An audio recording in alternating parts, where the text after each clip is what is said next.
E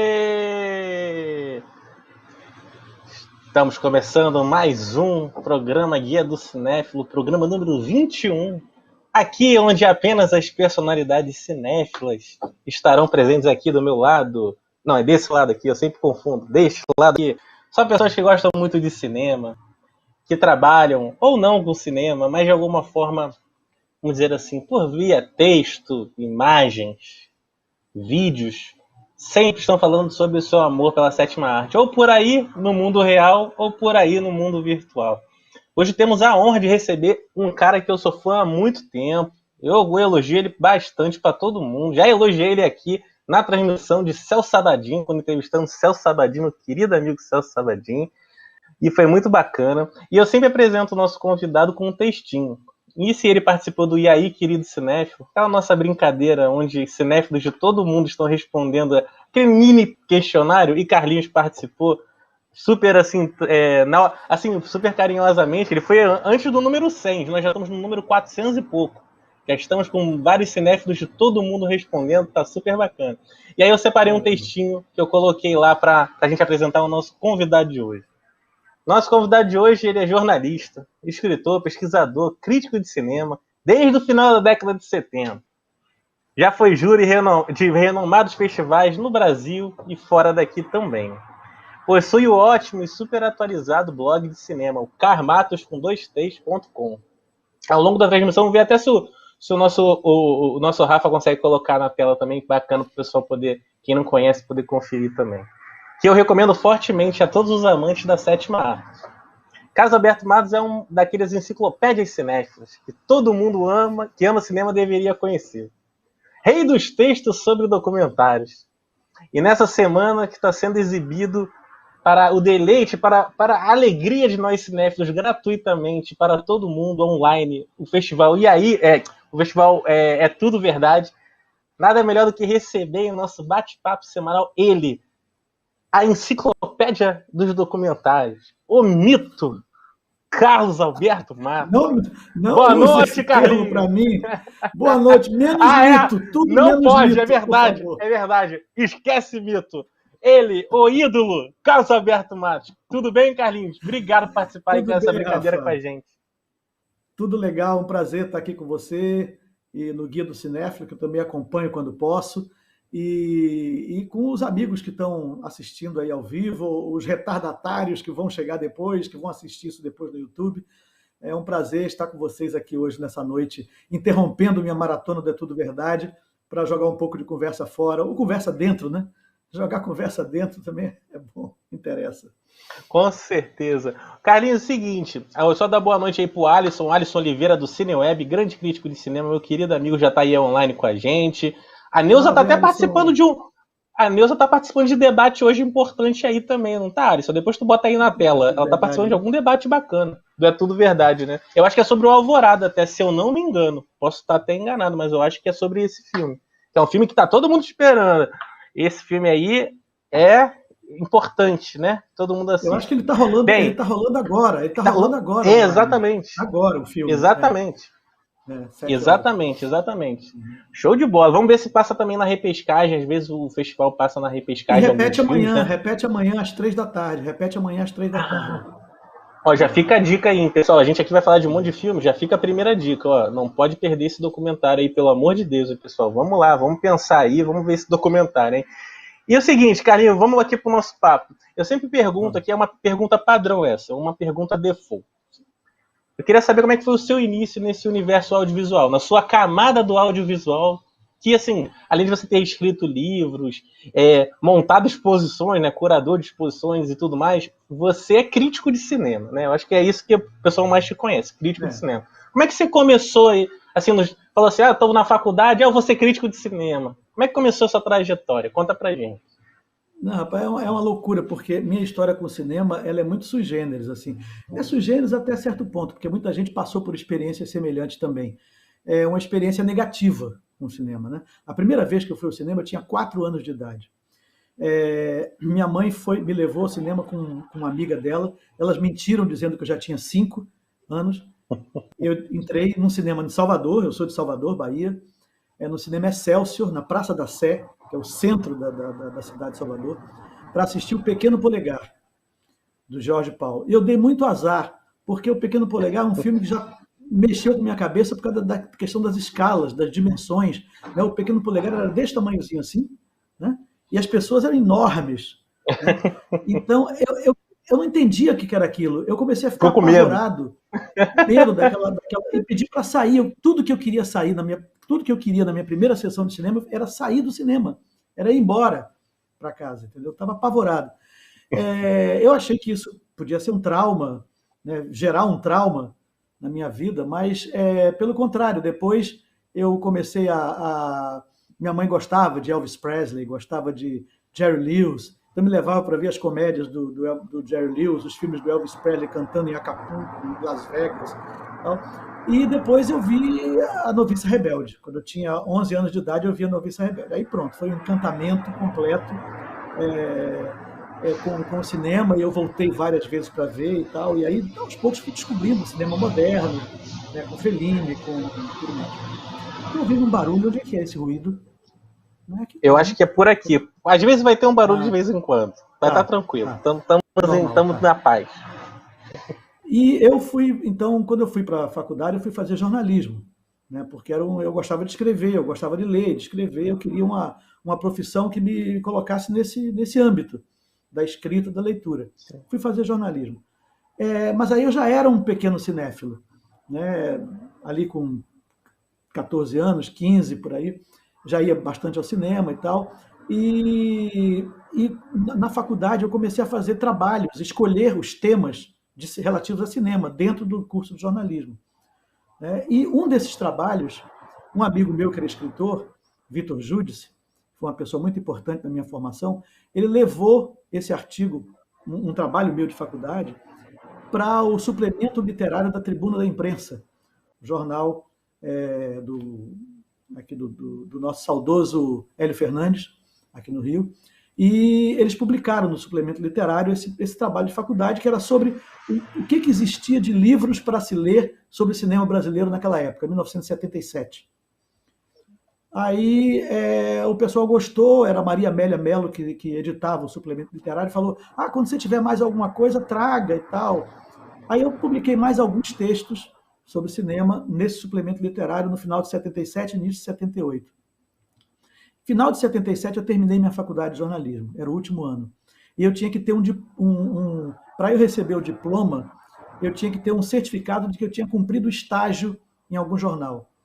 Naquela época eu já estava completamente desiludido do jornalismo real, assim, de ir para a rua, caçar matéria e tal. Eu já não queria mais isso, eu queria ir cinema. Aí eu combinei com o Hélio Fernandes, filho do Hélio Fernandes, dono do jornal, de escrever críticas para o jornal durante um ano, em troca de um papel dizendo que eu tinha prestado estágio na Tribuna da Imprensa, para poder tirar o diploma. Com essa brincadeira, eu fiquei 6 anos escrevendo crítica de cinema de graça para a Tribuna da Imprensa. 6 anos, de 78 a 84.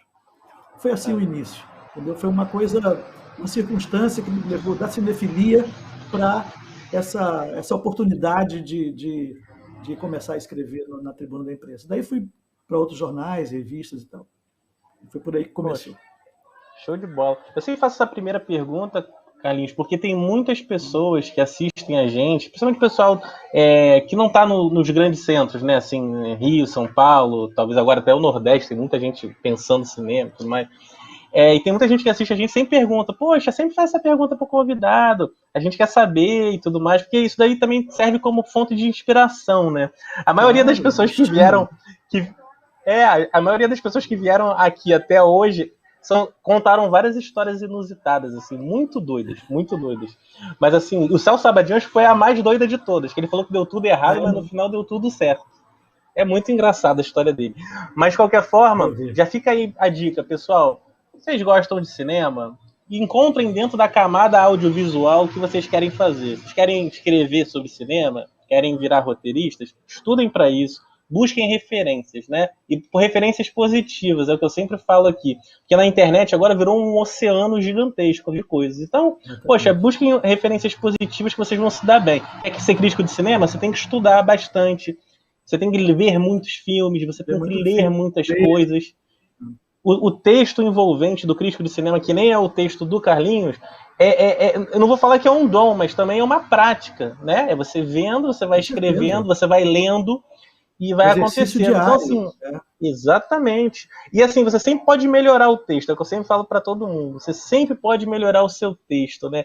E veja sempre o máximo que puder dos filmes da pessoa que você está vendo o filme, ou do cenário como um todo, né? Do assunto. E busque seus seguidores, que você vai conseguir vencer. Mas vamos em frente aqui, Carlinhos, que o nosso programa tem muita coisa bacana. Vamos aqui para a próxima pauta. Seguinte, você já escreveu alguns livros. Alguns livros. Sim. Alguns livros. As Sete Faces, um deles é As Sete Faces do Eduardo Coutinho. Perfeito?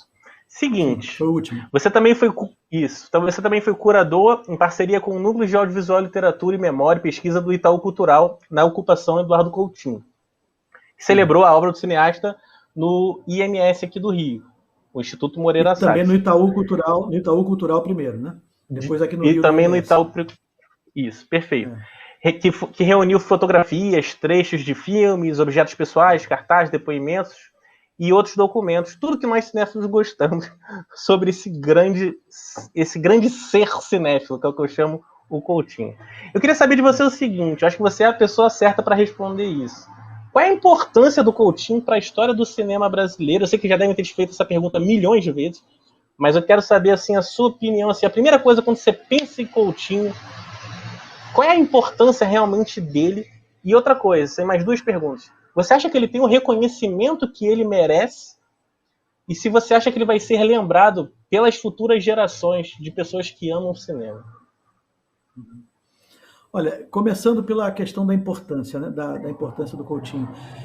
Um dos objetivos dessa curadoria que eu fiz junto com o pessoal do Itaú para a ocupação era justamente tirar o Coutinho de um certo nicho que as pessoas costumam colocá-lo como sendo só aquele cara que senta diante de alguém para conversar coisas maravilhosas das pessoas. Né? Ele era isso, sim, muito importante isso. Ultimamente ele era mais conhecido por isso, né? Mas o Coutinho tem outras faces de importância, né, dentro da história do cinema brasileiro, dos anos 60 para cá, que a gente quis realçar também. Uma é a veia dele de ficcionista, por exemplo, que as pessoas não dão muita atenção hoje em dia, né? Mas o Coutinho é um ficcionista que fez filmes de ficção, fez comédia política, como O Homem que Comprou o Mundo, fez filme de cangaço, como Faustão, fez drama em episódios e tal, como o ABC do Amor. E o Coutinho foi um grande roteirista de ficção. Se a gente pensar que o nome do Coutinho está nos roteiros de filmes como Garota de Ipanema, Dona Flor e Seus Dois Maridos, Lição de Amor, do Eduardo Escorel, sabe? E até Índia, a Filha do Sol, do Fábio Barreto e tal. Ele era um cara que era a falecida do Léo Hissman, Nelson Rodrigues. Ele era um cara que era muito procurado nos anos 60 e 70, principalmente nos anos 70 e início dos anos 80, porque era um cara que entendia muito de dramaturgia e escrevia roteiro de ficção muito bem. Então ele tem essa importância lá. Né? Tem o Coutinho do Cabra Marcado para Morrer, que é o documentário eleito várias vezes o melhor documentário, mais importante do cinema brasileiro, que mudou a história de alguma maneira, trouxe um novo enfoque da história da ditadura no Brasil e tal, e criou um modelo de documentário totalmente novo, que não existia naquela época.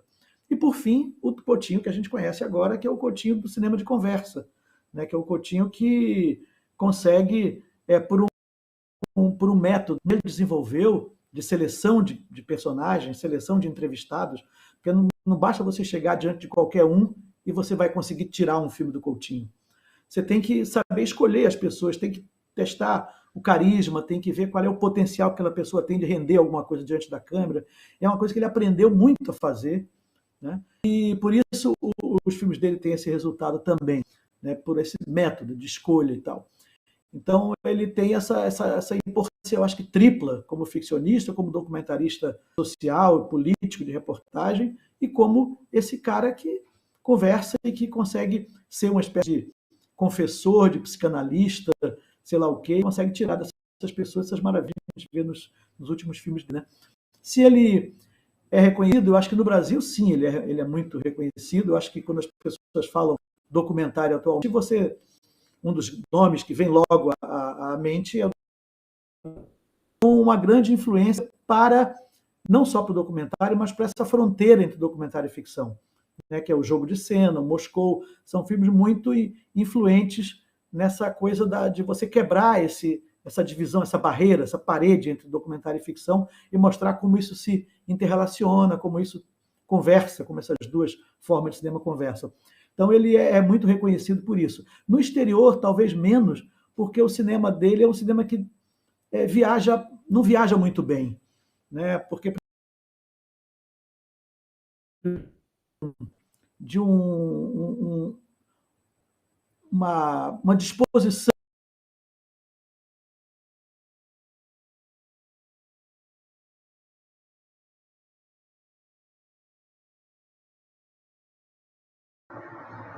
reconhecido no Brasil, com certeza.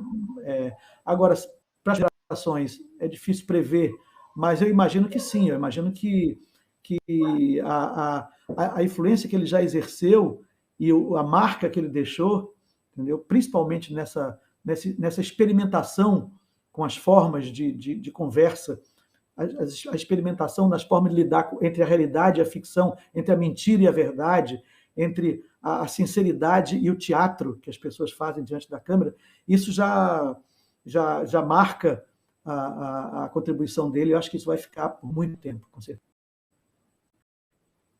Não, com certeza. Eu até tenho assim, muito orgulho do projeto, Carlinhos, do E aí, querido Cinéfico. Eu tenho uma pergunta sobre o documentário lá, né?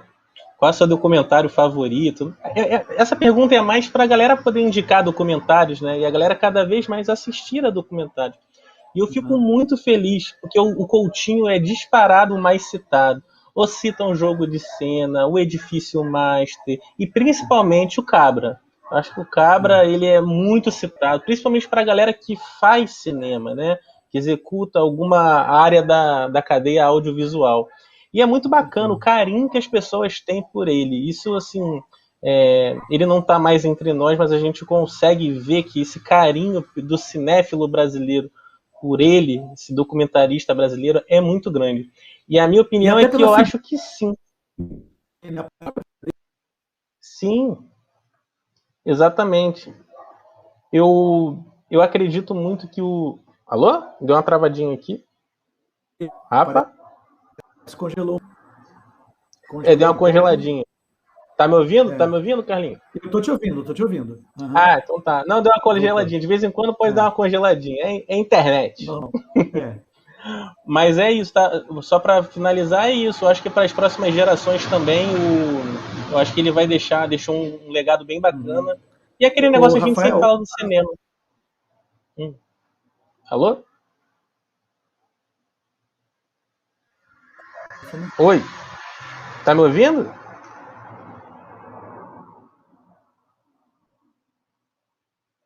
Carli?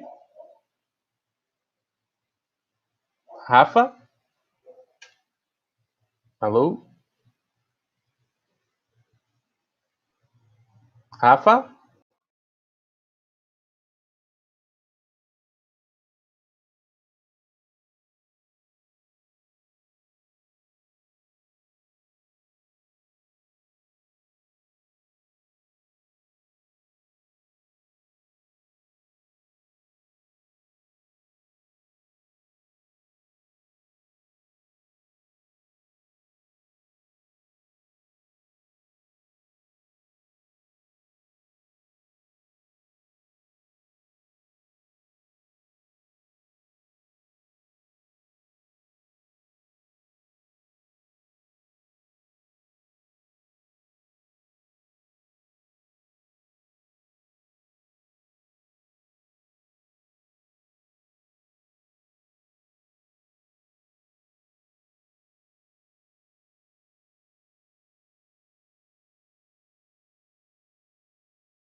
Oi, Rafael. voltamos! Eita, Voltamos! que loucura. Não, normal, normal, normal. Vamos passar adiante, né? Vamos passar adiante. Claro. Já falamos muito de Coutinho, acho que é por isso que a gente caiu. Vamos passar aqui. Não, a gente já ia terminar, já ia para um assunto bem bacana aqui também. Vamos lá. Próxima pergunta, seguinte, Carlinhos.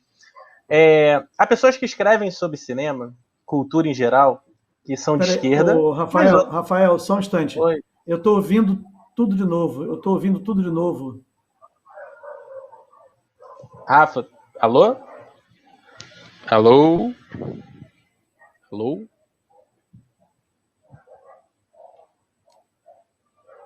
Produção? Como é que tá meu sinal aí? O meu sinal que tá com problema? Alô? Oi, Rafael, tá me ouvindo? tô te ouvindo. Tô te ouvindo. Você tá me ouvindo, Carlinhos? Estou te ouvindo. Ah, então beleza. Tamo ok. Deixa eu só ver aqui com a produção se tá tudo ok pro sinal. Tá tudo ok. Tá me ouvindo bem? Tem um delay enorme, tem um delay imenso, Rafael. Não dá, não. Não está dando, não. Alô? Está um Deixa eu delay ver então aqui. imenso. Vamos lá. Está me ouvindo agora? Tô te ouvindo. Então vamos embora. Vai ter pode Vamos ser que seguir. tenha algum pequeno delay. É alguma coisa na Tá, internet. A produção tá me falando que beleza. tá tudo ok na triangulação pro pessoal lá, entendeu? Tá bom? Vamos Então seguir. beleza, vamos lá, vamos seguir aqui. Seguinte, Carlinhos, como eu tava falando, há pessoas que escrevem sobre cinema, cultura em geral, são de esquerda, mas outras também que são de direita, né? Existe a esquerda e a direita. Sim, claro. Tem gente que fica ali naquele meio do caminho também e tudo É, mais. Eu queria saber de você o seguinte: você acha que sendo de um lado ou de outro, ou no meio do caminho, isso influencia o ponto de vista para analisar uma obra? eu acho que influencia no que diz respeito à análise das questões e dos temas envolvidos na obra. Não necessariamente em relação à linguagem, né? Porque eu acho que a linguagem do cinema ela está bastante consolidada, né? As novidades, né, que aparecem, elas tendem a ser mais bem assimiladas por cabeças mais progressistas, eu acho, né? Mas elas acabam sendo absorvidas também pelos conservadores. É só uma questão de tempo, né? A gente vê que, por exemplo, na época das grandes revoluções do cinema, a Nouvelle Vague, o cinema novo, né, eram sempre criadas e absorvidas mais rapidamente por cabeças de esquerda. A direita resistia um pouco, sempre, mas depois aquilo ia se incorporando à linguagem de tal maneira que também os conservadores iam assimilando e passando a admitir e compreender isso, né? Então acho que é uma questão de tempo, né? Lembrando que muitas vezes os progressistas também podem ser conservadores, né? Os progressistas também podem resistir a um determinado tipo de mudança, né, dentro da forma do cinema se apresentar, né, e aí as coisas acabam se equiparando. Né, mas eu acho que, aqui, assim, em relação aos temas, por exemplo, quando a gente vai ver um filme como Alvorada, que está passando hoje, não é tudo verdade, hoje e amanhã, um filme que documenta o período em que a presidente Dilma Rousseff estava aguardando a saída, o desenlace do impeachment, estava já fora do poder, mas ainda vivendo no Palácio da Alvorada e tal. E é claro que esse filme vai ser interpretado de maneiras diferentes por quem é de direita e quem é de esquerda, né? Quem é de esquerda vai ver ali a resistência, vai ver a firmeza, vai ver o caráter dela dentro desse momento, né? Já quem é de direita vai ver a fraqueza, vai ver enfim, a crise política que ela teria provocado, entendeu? Então, os olhares são diferentes mesmo, mas eu acho que, em relação à linguagem do cinema, as coisas tendem a ser mais ou menos equivalentes. Mas com relação aos temas e às questões, sim, com certeza, porque é natural, né, que as pessoas entram com suas convicções, as pessoas entram na análise de um filme, elas não deixam de ser elas mesmas, né? a gente não consegue deixar de ser nós mesmos quando vemos um filme ou quando analisamos um filme, quando escrevemos sobre eles. Então, é natural que isso influencie na maneira de ver e tratar o filme. Perfeito. Show de bola. Eu fiz essa pergunta porque, assim, eu acho que fica muito claro, assim, no momento político que a gente está hoje, né? Não só hoje, né? Já de algum tempo, né? Uma certa polarização, né? E às vezes eu até fico. Eu acho que muita gente perde a mão, sabe, Carlinhos, assim, vira uma discussão que ninguém quer ouvir ninguém, é grito para tudo que é lado, é texto para tudo que é lado. Mas eu concordo com você. Eu acho que é isso mesmo. Quando a gente vai falar sobre um filme, escrever, conversar sobre algo, a gente tem um ser humano ali, né? Que pensa, claro, que sabe assim, ó, eu gosto disso, eu gosto daquilo, e vamos lá. Mas é isso. Que faz importante escolhas na vida, né? Todo mundo faz escolhas na vida. Essas escolhas Exatamente. entram em tudo que a gente faz. Não tem como. Essa dimensão política da vida, ela está no dia a dia, ela está na relação minha com você, entendeu? É todo um lance de micropolítica do cotidiano, do poder, das relações de troca e tal, que são política também. Nós estamos fazendo política, eu e você, entendeu? A gente está fazendo uma política da amizade, da cultura, da troca, entendeu? Isso né? Tem coisas, por exemplo, tem gente que me convida para certas coisas que eu não vou. Eu me recuso aí, é uma escolha que eu faço. É Entendeu? claro. Escolha. É claro. Produção, bota aí as perguntas aí. Quando a gente caiu o sinal, tinha algumas perguntinhas bem legais. Pergunta Boa noite da galera. Do cinema. Eu vi uma pergunta do Fabrício Duque. Deve Duque. ser o Fabrício, né? Pode ir botando aí na tela que antes de a gente ler a perguntinha da galera, produção, pode botar o primeiro vídeo com a primeira perguntinha de um amigo do Carlinhos que mandou para ele responder pra gente. Pode colocar aí, por favor. Quem será? Som. Eu espero que sim. E aí, Carlinhos, tudo bem com você, meu querido? Eu espero que sim. Carlinhos, seguinte, a gente sabe que um grande documentarista precisa ter um interesse avassalador em um povo, em toda a sua variedade, se quiser fazer um registro justo. Num país como o Brasil, que tem uma porcentagem significativa que insiste em acreditar no atual presidente, dá vontade de fazer de conta que esse grupo não existe. Se lhe dessem a oportunidade de documentar o Brasil de agora, esse grupo forçosamente teria que ficar em evidência. Você acha que conseguiria ter um entendimento com eles? Ou será que só daria para filmá-los de longe? Uau! Quem é a pessoa que fez essa pergunta? Eu não consegui reconhecer pelo vídeo. É o Hamilton Rosa Júnior. Ah, tá. Hamilton Salve, Rosa Hamilton. Júnior. Desculpa não ter te reconhecido.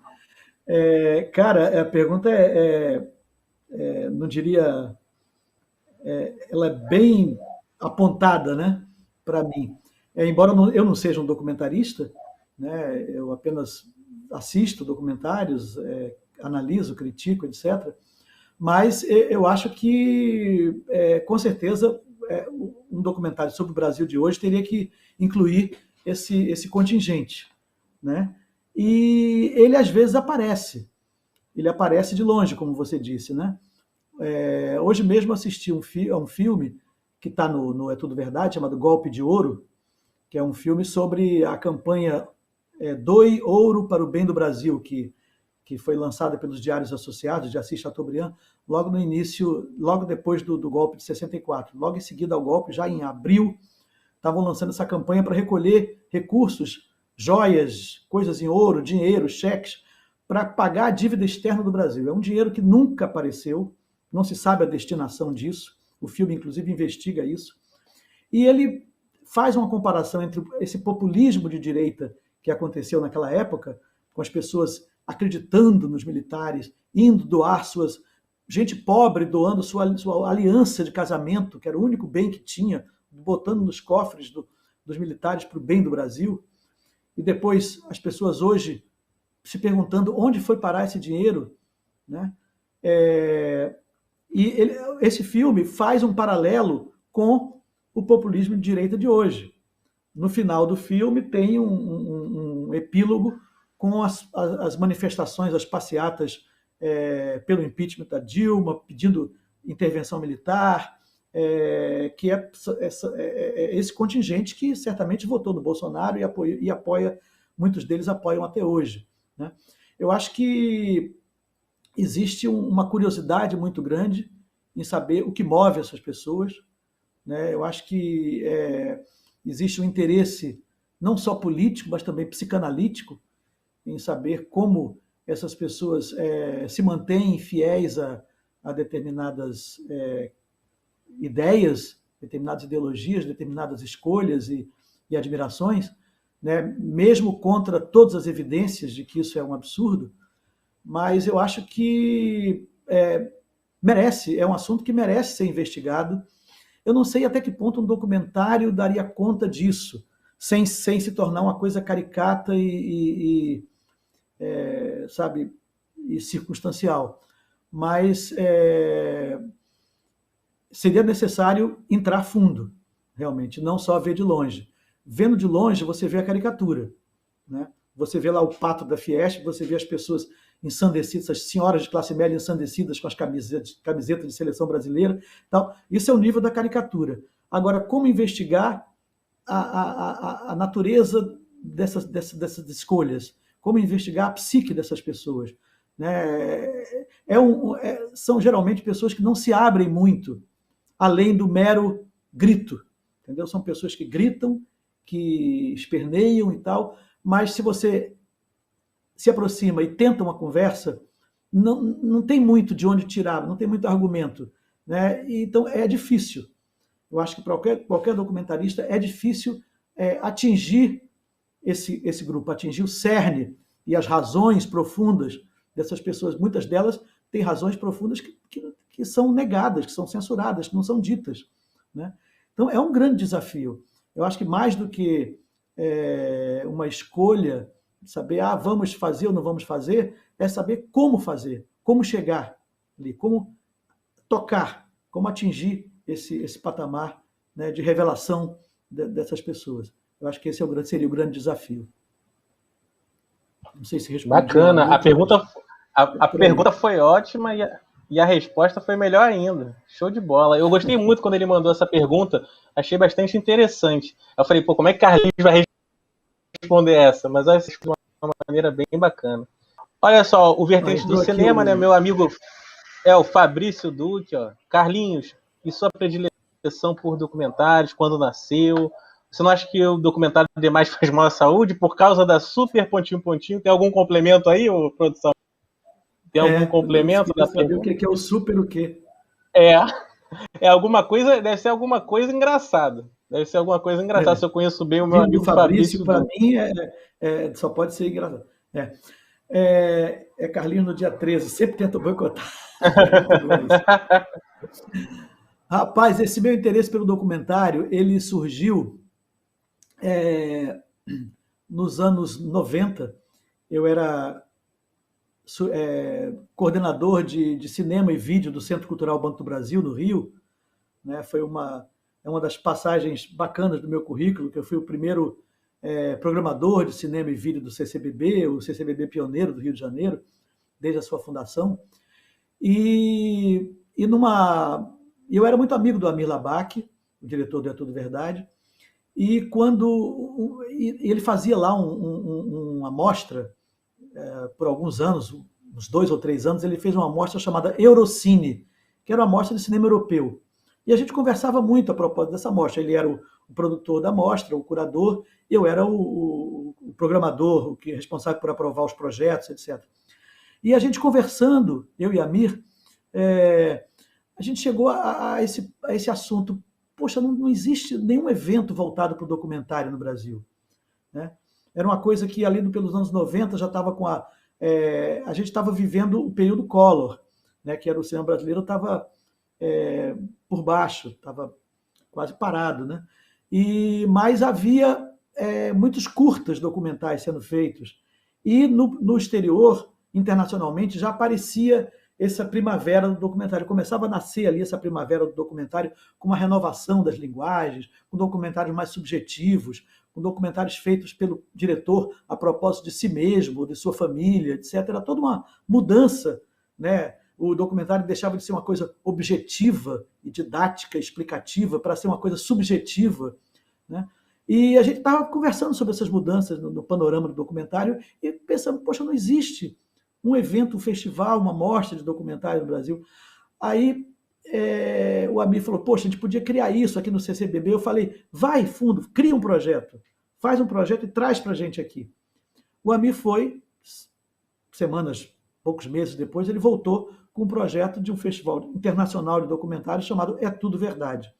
Esse título, foi o máximo, né?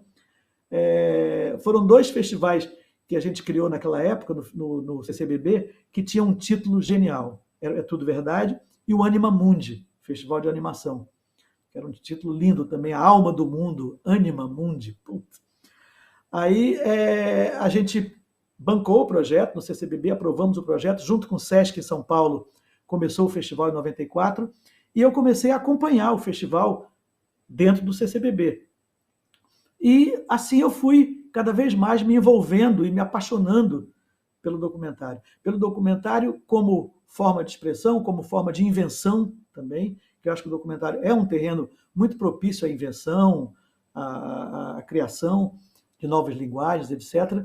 E esse diálogo entre documentário e ficção, cada vez mais rico ali, a partir dos filmes do Kiarostami, a partir dos filmes do Coutinho, etc.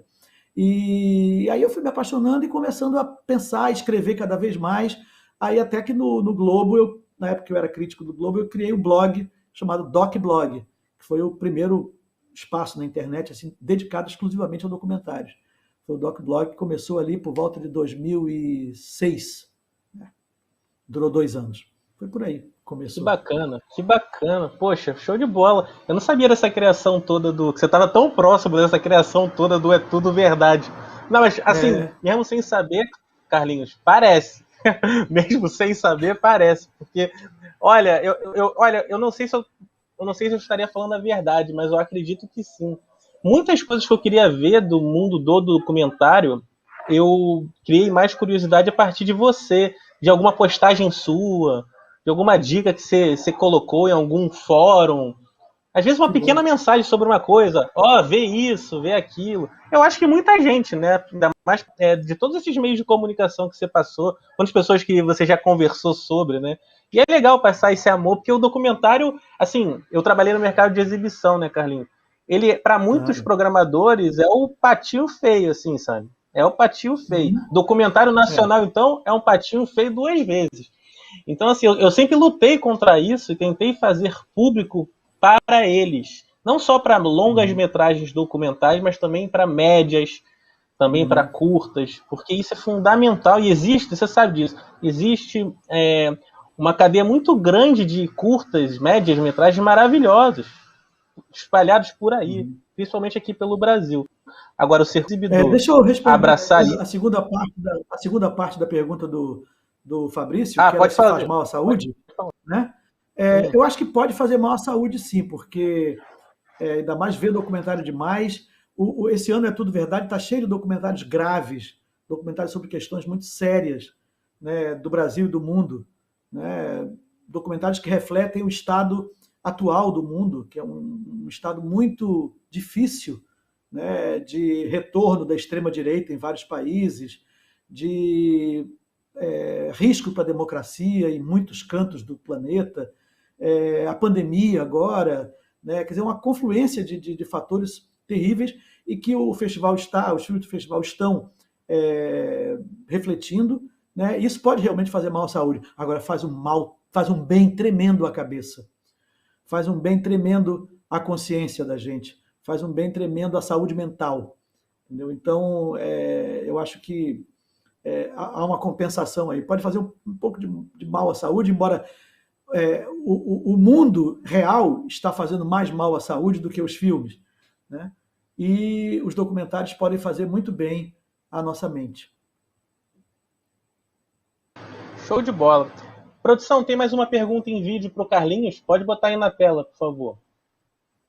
Grande Carmatos, você, assim como eu, que é louco por documentário, gostaria de te fazer uma pergunta. Você acha que o mundo, do jeito maluco que está, é o mundo dos documentários? Será que os roteiristas de ficção vão ter cada vez mais dificuldades em escrever uma história que seja tão maluca quanto a história do mundo do documentário? Como é que você vê tudo isso? Abração pra você. Salve, Celção. Rapaz, eu não me conformo com essa barba do Celso. Aliás, essa coisa das pessoas deixarem essa barba crescer na pandemia, né? Por que que é isso? Por que que todo mundo está querendo virar Moisés na pandemia? O Celso é mais do que Moisés. Vamos raspar isso, vamos rejuvenescer, vamos raspar essas barbas, gente. Celção, cara, o documentário, a realidade, tem um festival, né, de documentários, eu acho que é nos Estados Unidos, que chama-se alguma coisa que é mais do que a ficção, é mais ficcional do que a ficção, alguma coisa assim, mais louco do que a ficção, né?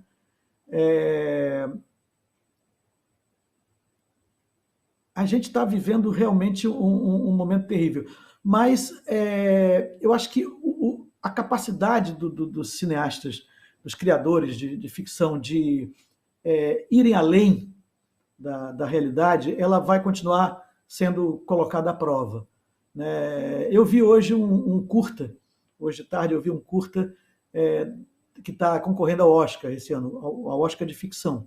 É um curta que está na Netflix até, que chama Estranhos, esqueci agora o título exatamente, mas é qualquer coisa Estranhos, Estranhos Distantes, uma coisa assim, que é um curta de ficção criado em cima da tragédia do George Floyd, o negro que foi morto com o joelho no pescoço, o joelho do policial no pescoço dele, I can't breathe, não consigo respirar. É um curta de ficção criado em cima disso, e que o cara tem uma super ideia, que é de um jovem negro que ele é assombrado por um pesadelo recorrente, tipo o Feitiço do Tempo. Toda noite, toda manhã ele acorda desse mesmo pesadelo e sai de casa e vive de novo aquele pesadelo, em que ele é abordado por um policial branco racista e diversas vezes ao longo do filme. Então eu já vi ali, cara, como é que um episódio desse, que tratado por vários documentários e tal, e ainda vai chegar o grande documentário sobre George Floyd, e a gente tem tido vários documentários ultimamente, estão concorrendo aí o Oscar, o Time, vários documentários sobre a questão do negro nos Estados Unidos, e de repente tem um curta de ficção que dá a volta por cima e cria uma coisa que nos faz refletir sobre como um episódio desse pode ficar rebatendo na consciência de um jovem negro, né, a esse ponto, de causar o roteiro desse filme. Então eu acho que, por mais que os documentários sejam o tipo de cinema adequado a esse momento, né, eu acho que a ficção sempre encontra uma maneira de revirar pelo avesso e sair em frente, apontar outra direção para esse assunto, né? E agora a grande questão é a gente imaginar o que vai ser o cinema de ficção desse ano de 2021. O que é que a gente vai ter para ver em 2022? Como as pessoas estão filmando isso agora? Como estão fazendo ficção dentro dessas limitações extremas, né, de isolamento social e tudo mais? Esse é a grande pergunta, a grande questão. Hoje, esse ano, a gente ainda está vendo os filmes que foram feitos até 2020, finalizados em 2020, estão sendo lançados agora. Em 2022, o que a gente vai ver? Eu estou morrendo de medo, entendeu? De como que... Porque o documentário você ainda se resolve com material de arquivo. Tem muitos documentários feitos agora só basicamente com material de arquivo, com coisas já gravadas antes, com coisas gravadas virtualmente. É difícil de você resolver dentro desses limites, né? Então, eu fico muito me perguntando sobre isso. Celção, beijo. Tira a barba.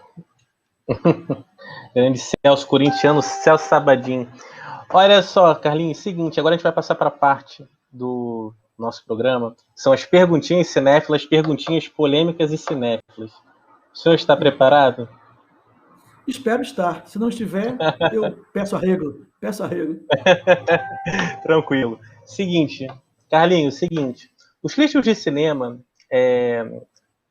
assim, sobre os críticos de cinema agora, vamos falar um pouco sobre a crítica de cinema, as pessoas que escrevem de cinema, principalmente aqui no Brasil, que meio que conhecemos muitas pessoas dessa área e tudo mais.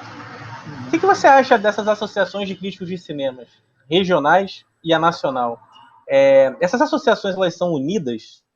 Tem muito ego no meio da crítica cinematográfica brasileira, Carlinhos?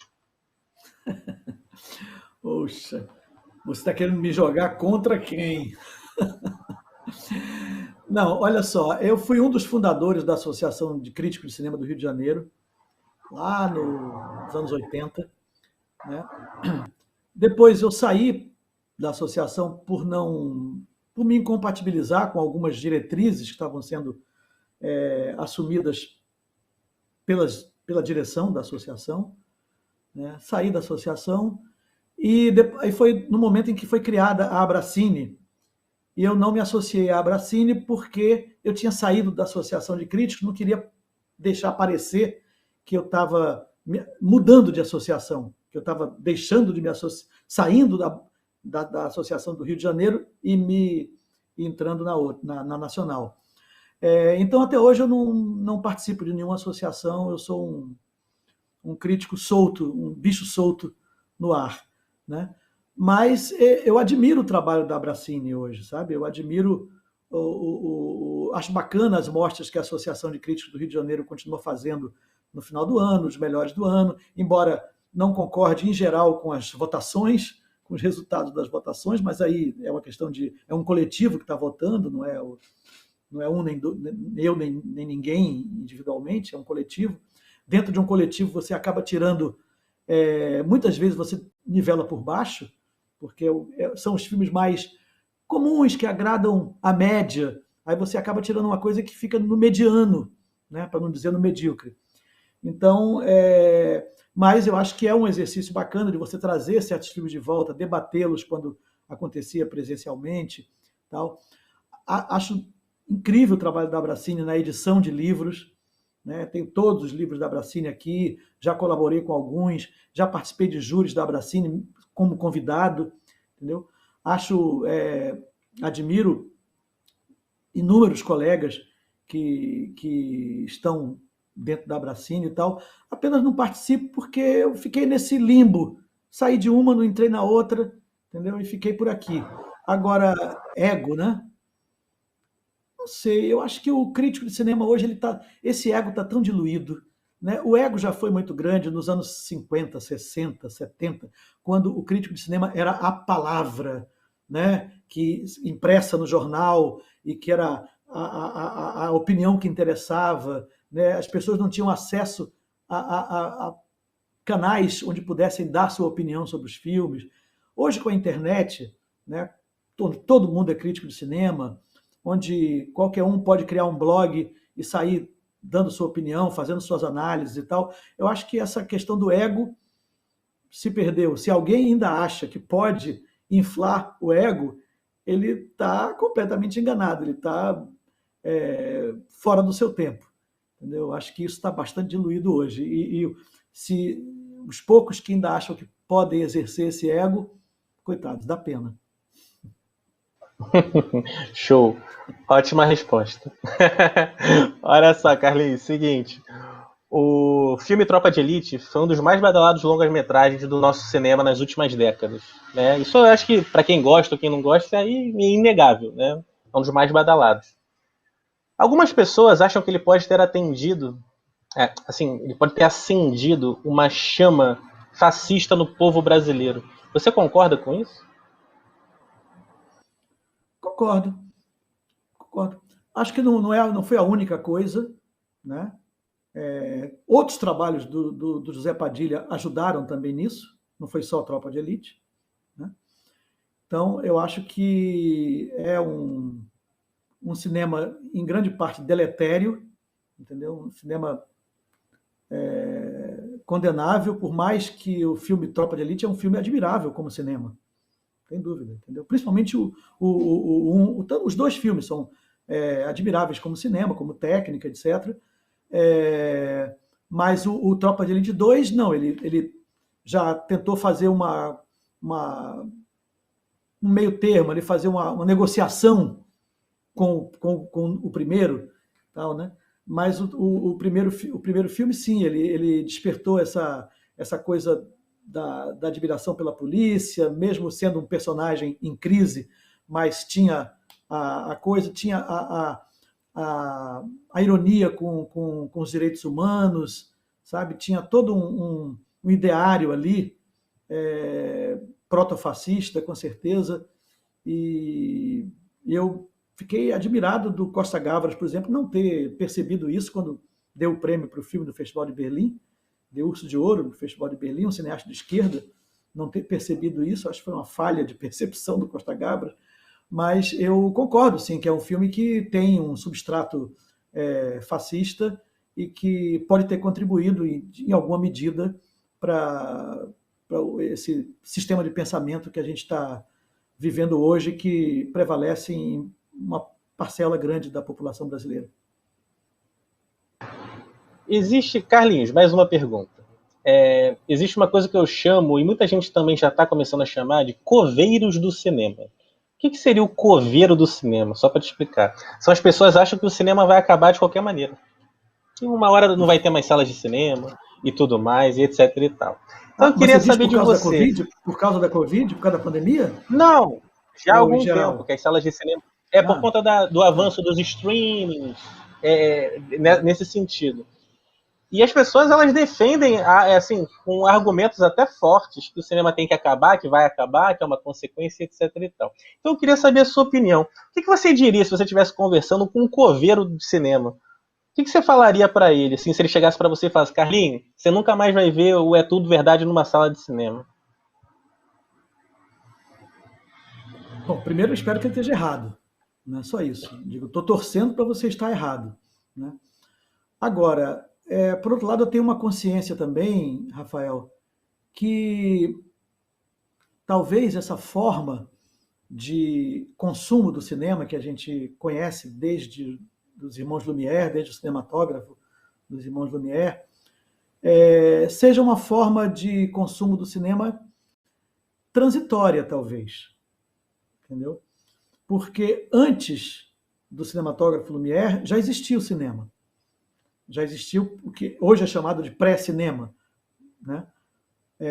Que eram todos os artefatos, as máquinas de você ver filme através de lanterna mágica em casa, de coisas para você botar o olho, de mecanismos, coisas mecânicas que geravam a ilusão de movimento, então, nas imagens. Então já havia uma série de suportes e artefatos para isso. O cinematógrafo ele surgiu como uma forma de consumo coletivo e industrial, né? Então ele permitiu a industrialização do cinema e a geração de lucros e a formação de grandes empresas e de grandes estrelas, etc. E tal.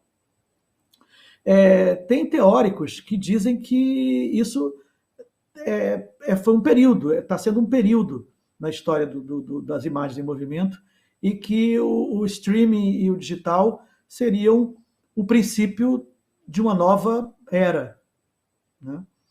Onde os cinemas seriam mais individualizados e que esse hábito coletivo de ir para um lugar específico para ver um filme ficaria destinado a certo tipo de cinema, a certo tipo de filmes. A filmes de um caráter mais espetacular, né? A coisas de eventos onde o cinema estivesse junto com outras formas de diversão, né? Em que ele estivesse incorporado dentro de um outro sistema de entretenimento, etc. Então, tem quem preveja isso, tem quem veja isso num futuro relativamente próximo. Eu não consigo fazer esse exercício de futuro, mas eu tendo a acreditar nos caras que estão pensando isso, entendeu? Eu fico atento a quem está pensando isso. Então eu diria para esse coveiro assim: olha, tomara que você esteja errado, antes de mais nada, tomara que o cinema continue levando as pessoas para a sala e que as pessoas se comportem bem nas salas, porque ultimamente eu já estava com problemas de ir ao cinema, porque as pessoas estavam achando que aquilo ali era uma sala de... confundindo aquilo com o seu home theater em casa, né? E ligando o celular, comendo pipoca, conversando alto, falando de tudo. Comendo pipoca, isso é o tranquilo, mas levando refeições para dentro do cinema, entendeu? Refeições de alta capacidade olfativa, né? Então, eu já estava meio assim, me sentindo incômodo no cinema e gostando cada vez mais de ver filme em casa, na minha televisão grande, meu som 6.1, estava gostando cada vez mais. Mas eu espero que isso continue, que o cinema não morra como espaço privilegiado, né? E diria ele, tomara que esteja errado, e que continue existindo produtos que dependam da sala de cinema, né? Que dependam cada vez mais da sala de cinema e que as pessoas não percam esse amor por elas. Show de bola. Eu ia ser um pouco mais bravo assim na hora de falar com um coveiro de cinema. Você é muito elegante, Carlos Alberto Matos. O senhor é muito elegante. Olha só. Seguinte, Carlinhos. Nicolas Cage, o sobrinho de Coppola, é um dos atores mais rentáveis, por incrível que pareça, até hoje. Rentáveis. Rentável. Da história de Hollywood. Inclusive, um dos piores filmes da carreira dele, na minha modesta opinião, chamado Jiu-Jitsu, onde onde personagens aprendem a técnica de jiu-jitsu para lutar contra alienígenas, uma coisa maravilhosa, um roteiro primoroso, é líder, é um top 10 da Netflix americana há não sei quantas semanas. Então, assim, o cara faz filme ruim e mesmo assim ele consegue renovar o seu público de alguma forma. Eu quero saber de você o seguinte, e na minha opinião também, ele já está merecendo um documentário há muito tempo, que assim, um documentário espetacular, dá para abordar diversas fases da vida dele, eu acho que até concorrer ao Oscar, aos melhores prêmios do mundo, quem sabe até pode estar na edição 2025 do É Tudo Verdade, vamos ver. Mas eu queria saber de você o seguinte, Carlinhos, que artista brasileiro que você acha que já está merecendo um documentário, ainda em vida, para ser homenageado e as pessoas conhecerem mais sobre a representatividade dele para o povo brasileiro? Você diz o quê? Um ator? Um artista, não necessariamente um ator, um artista, pode ser da música. Eu fiquei sabendo que o senhor Milton Nascimento acabou de anunciar que vai ter um documentário sobre ele, se eu não me engano foi hoje. Ele anunciou nas redes sociais dele, alguma coisa assim, que vão fazer um documentário sobre ele. Então eu queria, assim, a primeira pessoa que você lembra, assim, que você não viu nada sobre, você queria ver, assim, um documentário sobre essa pessoa. Talvez até para você matar curiosidades, né, sobre, sim, aprender mais sobre alguém que você já acha interessante. Caramba, eu nunca pensei nisso, assim. Mas, por exemplo, você falou Milton Nascimento, me lembrou uma coisa que eu sempre tive vontade de ver, um documentário sobre o Clube da Esquina, né? Que não é um artista, mas um grupo, né? Um pequeno grupo, ali em Minas Gerais, em Belo Horizonte, tal, que renovou a música brasileira, né? Lô Borges, Milton, etc., Beto Guedes, tal. E foi um momento lindo, luminoso da música brasileira e que tem um caráter de crônica urbana também, que eu gostaria muito de ver isso retratado no cinema, o Clube da Esquina. Uma artista individual, assim, caramba.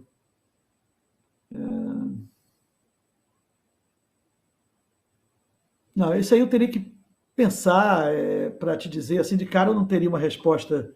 Essa é difícil, essa é difícil.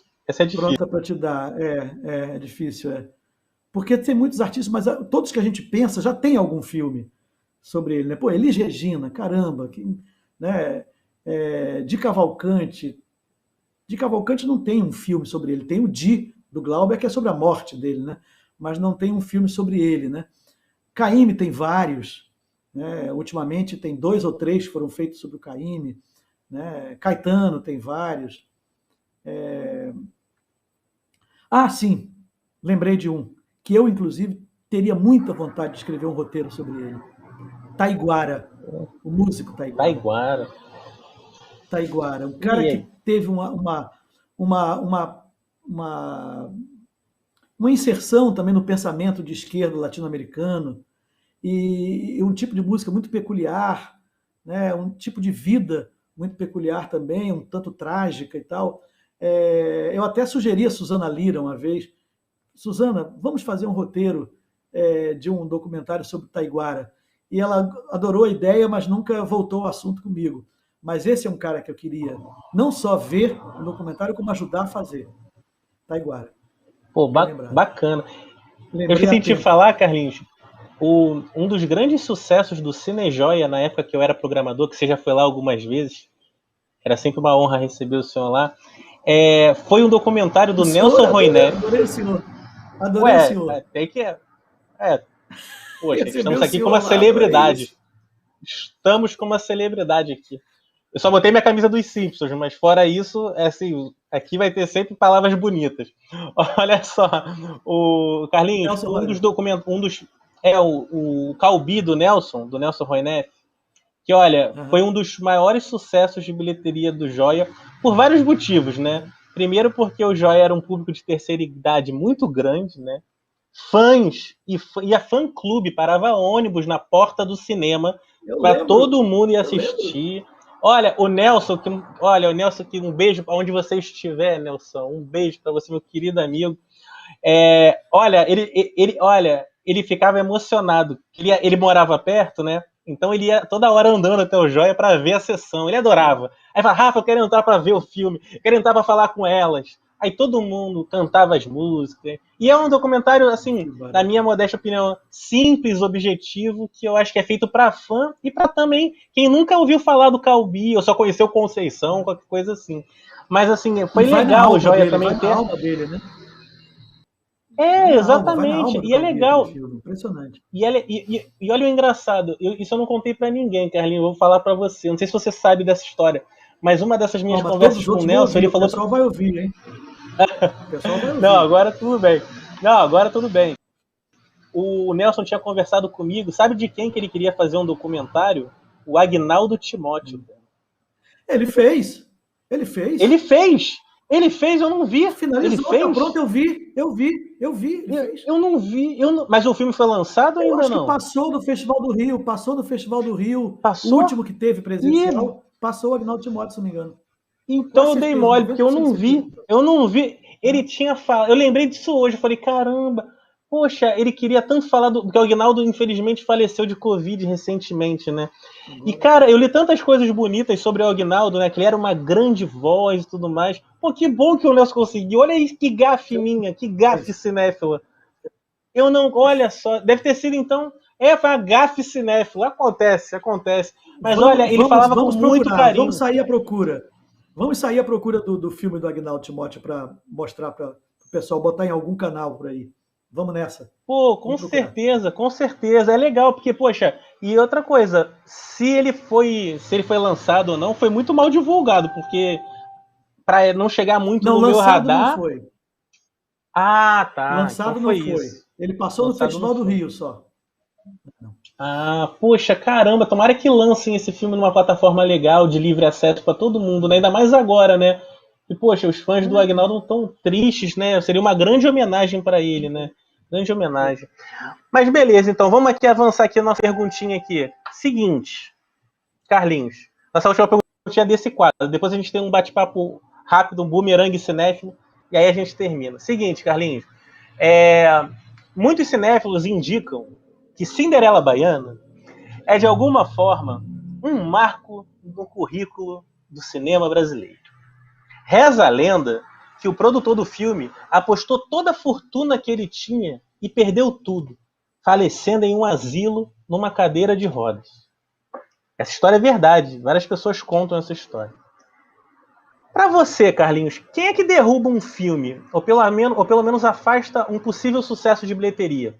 O boca a boca do público, um mau lançamento, críticas de críticos de cinema, ou quando o destino está traçado, não há nada o que se fazer? Pode ser todas as respostas juntas? Pode. Porque Pode. tudo isso contribui, né?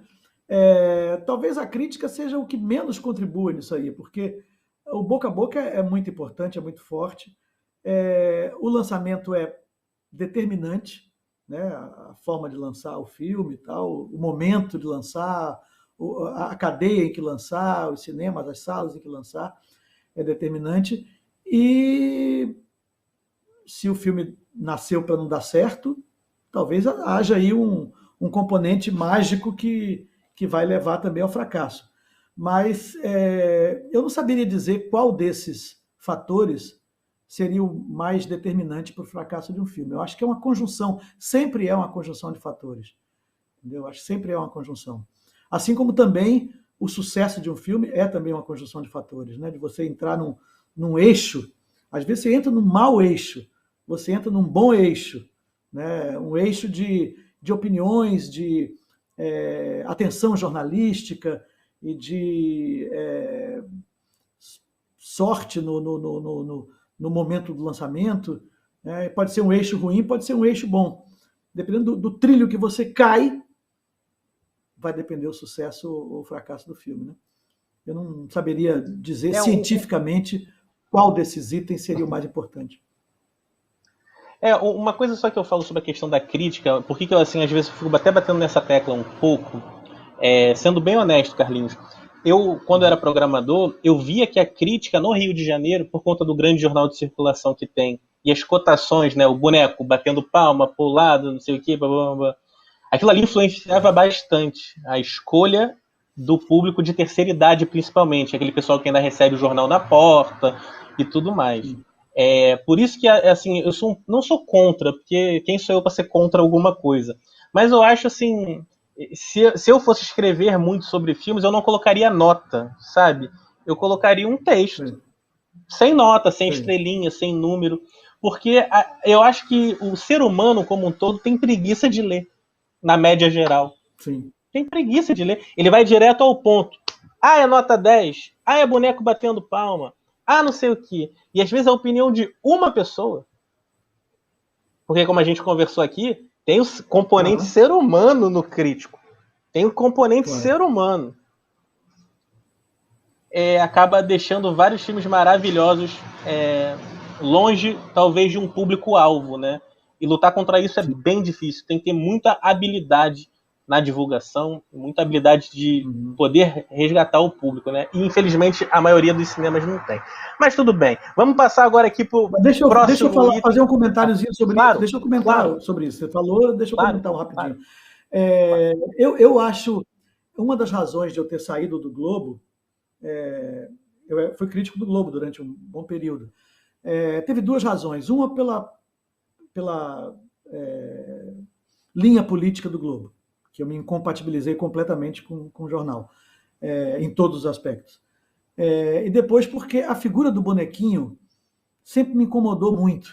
Entendeu? Na época que eu era crítico do Globo, na hora de escolher dizer qual bonequinho que ia acompanhar o meu texto, né, eu hesitava muito, porque a figura do bonequinho é uma coisa muito, muito forte, muito imperativa. Ela quase sugere que o espectador saia da sala, que o espectador durma. Olha, você vai dormir, você vai detestar esse filme, você vai sair da sala, você vai aplaudir, entendeu? Eu acho muito sugestiona demais o espectador, entendeu? Enquanto uma cotação por gradações diferentes, gradações gráficas, pura e simplesmente, sem a figuração do espectador, que o espectador se vê no lugar do boneco, né? Uma outra tipo de, como a estrelinha, o que for, é menos determinante, é menos nociva do que o boneco. Agora, o boneco é uma tradição do jornal, que vem da época em que o crítico era paternalista e tal, etc. Ficou até hoje. Eu, hoje em dia, continuo dando cotações no meu blog, mas eu nunca ponho a cotação junto com o texto, né? Meus textos são só o texto, não tem cotação junto. Agora, eu coloco a cotação principalmente para estimular a audiência dos filmes que eu acho melhores, entendeu? Entendi. Então, mas você está me dando uma ideia aqui, talvez eu venha até vou pensar nessa hipótese de dar cotações só para os filmes bons e retirar as cotações dos filmes que eu acho ruins. Entendeu? Ele simplesmente eu não acho apareceu legal. no quadro de cotações. Eu acho Pode ser bacana, eu acho bacana. Pode ser um Ele simplesmente caminho. não Pode ser um apareceu. caminho. Pode ser um caminho. Vou pensar nisso. Pô, show de bola. E, poxa, seu site é muito acessado, né, cara? A galera curte bastante quando você coloca os links lá também, nos fóruns, na sua timeline. E eu acho que é isso. Uma coisa que eu adoro nos críticos de cinema, até mandar um beijo pro pessoal lá que eu conheço do Globo também. Eu falo algumas coisas assim, tenho a minha opinião, mas eu adoro todos eles lá. Ó. Um beijo pra todos Eu eles lá que eu também. conheço. Pô, eles são ótimos, iam lá no Joia, foram Janot, todos eles Carlos. super carinhosos lá no Joia. Todos eles já foram ver pelo menos uma cabine no Joia. Sempre foram super tranquilos, tudo assim, Sou nossa, amigo de super todos educados. eles, Marcelo Janot, André Miranda, Carlos Eli, Daniel Schenker, pô, adoro todos eles. Pô, show de bola. E é E uma muito coisa bacana importante, isso. Rafael, uma coisa importante também, Não, sabe o que que é? O espectador entender e o crítico dar a entender que a opinião dele é a opinião de uma pessoa, entendeu? Por isso eu não abro mão de usar a primeira pessoa. Foi um tabu durante muito tempo, o crítico não usar a primeira pessoa, como se fosse uma coisa majestática. Né? Esta é a opinião, não é uma opinião subjetiva, é uma opinião de um saber que não é pessoal. Não, é pessoal, entendeu?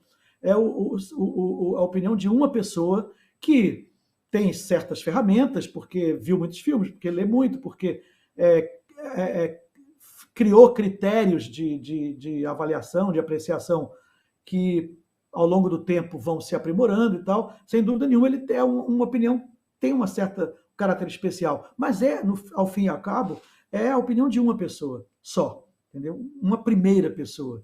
Eu acho importante saber disso. Que outra pessoa pode ir lá não, e adorar o filme que eu detestei. exatamente, com certeza. Mas é isso, vamos em frente. Poxa, foi super bacana esse debate aí dos críticos, que eu acho que é muita coisa talvez que a galera pensa, mas às vezes não tem como discutir, ou não tem, vamos dizer assim, não tem caminhos para chegar na argumentação dos outros, né? Eu acho que a gente está pelo menos colocando aqui na mesa muitas coisas bacanas, várias correntes de pensamentos, e com super embasamento, que é bem bacana para a galera.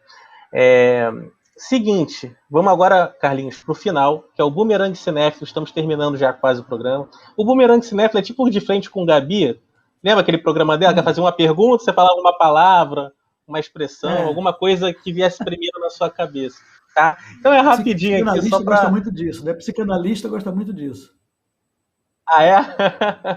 É um Então exercício vamos lá, psicanalítico, então. né? De você dizer uma palavra que É, você estaria revelando no seu inconsciente, você é estaria verdade. revelando quem você é de verdade. Né? Não é uma coisa pensada, é uma coisa instintiva, espontânea. Uau, isso é um risco terrível. É verdade. Vamos lá, então. Caso Alberto Matos, o que mais incomoda um crítico de cinema? Pipoca. Pipoca, boa. Caso Alberto Matos, o último filme que você viu numa sala de cinema? Caramba, como é que eu vou lembrar agora, meu Deus do céu? Ai, que horror não lembrar disso. Não lembro. Não lembro qual foi. Foi Infelizmente, tempo, não né? lembro. Já foi tempo. Já foi mais de um ano. Foi provavelmente iníciozinho de março, né? É. Com certeza foi ou no Artplex, aqui, o Espaço Unibanco, ou no Artplex, ou no Estação Net Rio. Né? Estação É, Net o Rio, no último que eu Estação vi Botafogo, foi Net Botafogo. o último que eu vi foi aquele O Homem Invisível, com a Elizabeth Moss. Foi o último filme que eu vi, foi em fevereiro de 2020. Foi isso? Em Caramba, fevereiro de 2020. fevereiro, Que loucura, né? Tá pesado, tá pesado. Uma saudade eu imensa de ver lembro. um filme numa tela grande. Pô, nossa, nem Carlinhos, fala. é brabo, é brabo. Mas vamos aí, daqui a pouco vai dar tudo certo, tá todo mundo vacinado, e as Vai, coisas vão andar, se Deus quiser. Vamos em frente. é isso aí. Carlinhos, é o seguinte, indica 2 documentários que você acha que muitos não viram, mas é ótimo. Como se fosse uma dica sua pra galera que tá assistindo a gente. Eu indicaria o Torre das Donzelas, filme da Susana Lira, que eu acho que não foi visto não teve o público potencial que ele poderia atingir ainda, né? O Torre das Donzelas. E eu sugeriria... Caramba, deixa eu ver um outro aqui. Teria que ser um documentário que estivesse ao alcance das pessoas, né? Pode ser um que também não esteja. Você sabe que na internet o alcance é um detalhe, né? Mas... não, pode ser o que você pensar. Até a pessoa poder pesquisar sobre. O pessoal pode pesquisar também.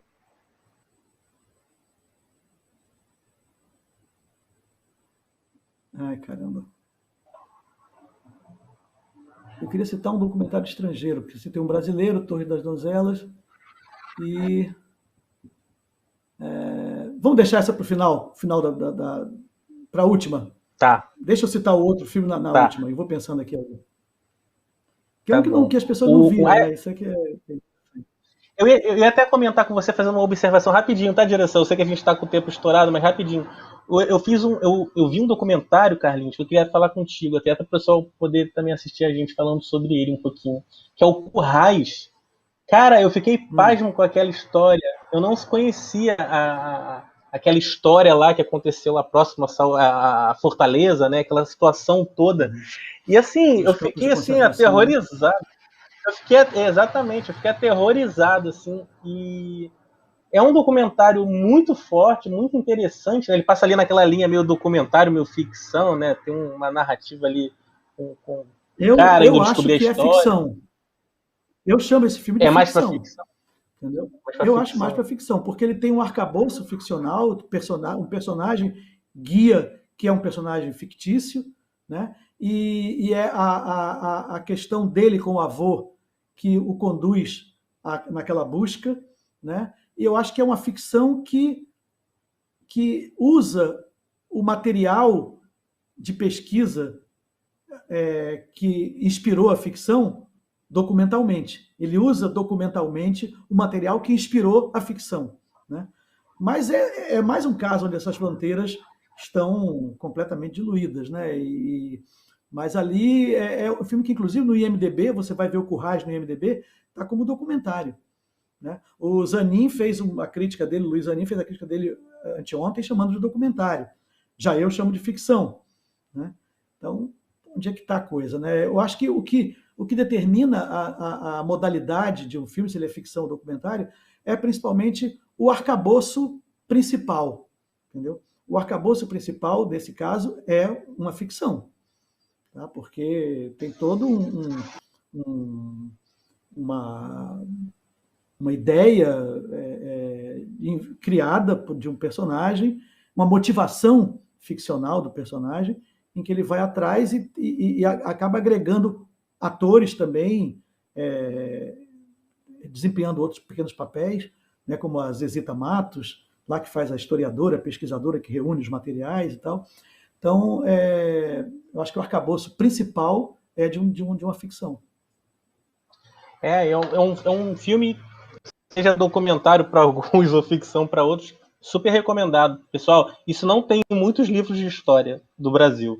Então, é bom a gente saber muita coisa sobre o nosso país aí, que o pessoal às vezes não fala bastante, né? Não fala e tudo mais. Então, é importante a gente conhecer o documentário, a força do documentário, da ficção, do bom cinema nacional é esse, né? Mostrar pra gente coisas que vão enriquecer a nossa vida, o nosso ponto de reflexão com tudo. Carlinhos, última pergunta. E deixa eu dar o outro documentário que ficou faltando. Claro, deixa eu dar o outro documentário que ficou faltando.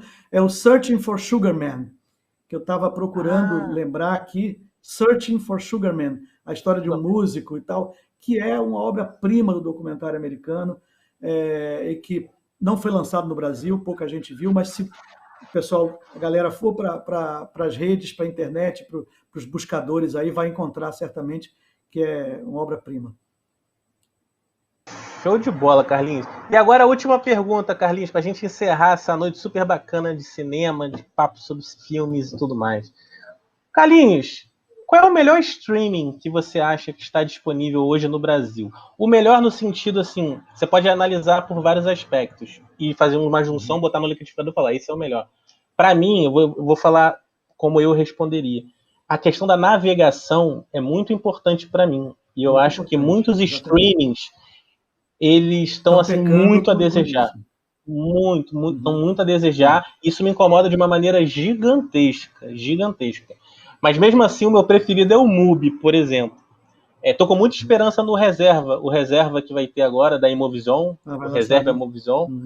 O Jean Thomas me ligou, conversei com ele, falou, vou lançar e tal. Pô, ele tava até assim, meio, né, caramba, né, um novo investimento, tô indo pro lado virtual. Eu falei, Jean, cara, cuida da navegação, isso é fundamental. O Jean Thomas é meu amigo, trabalhei com ele.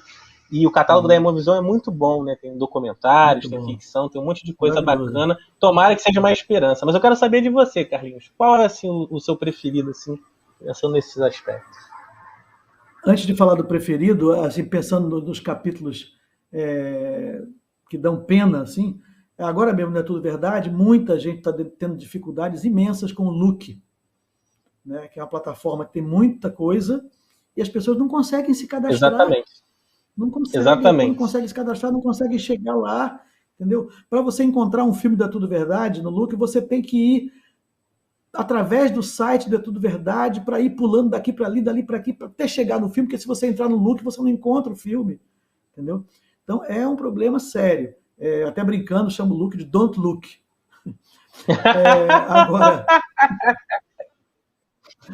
Agora, eu não sei assim dizer se eu teria para dizer o melhor, entendeu? Eu acho o Petra Belas Artes um acervo fantástico e tem uma boa navegação também. O MUBI eu não frequento, mas sei que o nível é altíssimo, né, das escolhas, da curadoria do MUBI, o nível é altíssimo, né? E um que vem surgindo agora com muita coisa boa também e tem uma navegação muito bacana é o Supumungan. O Supumungan Plus, da distribuidora, que está com um acervo ainda relativamente pequeno, mas está crescendo muito e tem filmes de arte assim, de alta qualidade. Então, em termos de qualidade, eu votaria no Petra Belas Artes, no Supumungan Plus, dos que eu tenho visto e usado mais. Show de bola. A Supumungan sempre teve bons filmes. Desde o tempo que eu era programador, eu vi o começo deles. Era um filme, se eu não me engano, polonês, baseado numa peça de Dostoiévski.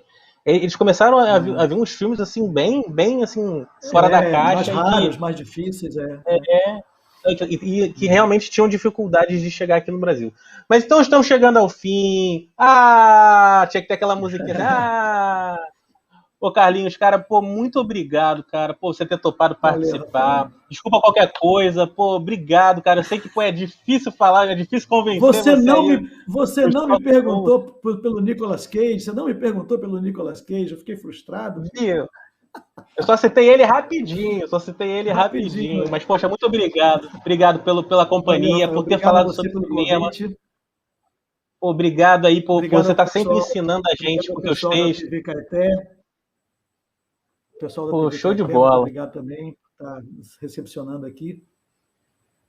Show de bola. Deixa eu só botar aqui a agenda do nosso programa. Pessoal que está assistindo a gente, seguinte, na semana que vem nós iremos ter aqui, deixa eu olhar aqui minha agenda, que é tanta coisa que a minha agenda fica cheia. Atenção, vamos ver quem é o próximo convidado mesmo, que eu sempre esqueço. Atenção. Tcharam, está aqui. Nosso próximo convidado é ele, Petros Cariri. Esse vai ser bom, hein? Vamos entrevistar o Petros aqui, vai ser show de bola. Vamos conversar sobre ele, que é diretor de fotografia, cineasta, faz um monte de coisa. Ele está acreditado em tudo que é lugar. Se você for ver, tá sempre lá Petros Cariri em algum lugar. Ele é um cara que pensa cinema direto e aceitou nosso convite de primeira. Ele falou, claro, vamos lá. Claro, Rafa, então vamos conversar com o Petros, vai ser super divertido. E no dia 27 de abril nós temos aqui ele, Miguel Barbieri Júnior, o crítico de cinema da Veja, nosso querido Miguel. Vai ser muito engraçado esse papo. O Miguel é uma figuraça. Vamos conversar bastante também de filmes, cinema, de crítica e tudo mais. Carlinhos, obrigado mais uma vez. Tamo junto, tô sempre lá lendo você. Pessoal aí de casa, Que obrigado bom. a galera que estava aí, Obrigado que a viu todo ao mundo que vivo, está aí. ou que está vendo depois do ao vivo. Também esse programa vai estar completinho lá no YouTube depois, para todo mundo assistir com calma, tá bom? Fiquem com Deus. Rafa, produção, obrigado, boa noite aí. Obrigado por esse programa maravilhoso. Pessoal, fiquem com Deus. Carlinhos, você também. E viva o cinema sempre. Beijo. Viva! Valeu!